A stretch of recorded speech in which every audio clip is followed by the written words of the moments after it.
The song that I chose for today is called Heinz Hall by Macklemore. He wrote, created, directed, and produced the music video, and it was released in May of 2024. So, throughout the video, Macklemore is standing with and showing compassion for pro-Palestine groups across America, especially students. The song is referencing Hamilton Hall at Columbia University, but is renamed Heinz Hall after a child who was killed amidst all the violence. The video shows scenes of the war between Gaza and Israel, as well as students across America and everywhere.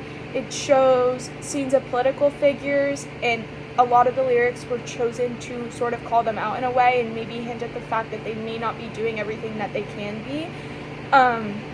We see scenes of war zones and protests, as well as Macklemore kind of conveys that there's a lot of censorship going on and that people are suppressing the truth of what may actually be happening. He specifically brings up the TikTok ban. He even takes it as far as to chastise the music industry. He calls them complicit. And it's obvious his overall message is just being pro-Palestine. The video ends with a bold Free Palestine, clearly conveying his message. I believe that the video connects to multiple global citizens' goals. The first one I want to point out is reducing all forms of violence. The song and the video obviously highlight the violence during this war, and it especially brings attention to the little boy who was killed, which brings me to my second connection, which is ending abuse, exploitation, trafficking, and violence against children. The video and song are centered around the child who was killed, and it just shows how many innocent people, especially children in this situation, are wrongfully harmed by situations that they have no control over, and there needs to be some end to that.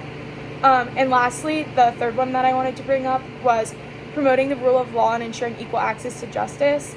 The video shows student protests and police crackdowns responding to this protest, so Macklemore is just aligning with the idea of activism and being able to stand up for what you believe in, and everyone should have the right to say what they want to say. The word that I chose is from chapter 1, it's communication competence, and to me this just means communicating effectively but also being respectful and appropriate to every single audience that you may be speaking in front of. It can be found on page 21, and the book described a situation regarding convincing a neighbor to donate to a shelter. So the book said that you can do a couple things to be respectful. For example, they said that you could bring up a time where you might have done something for your neighbor,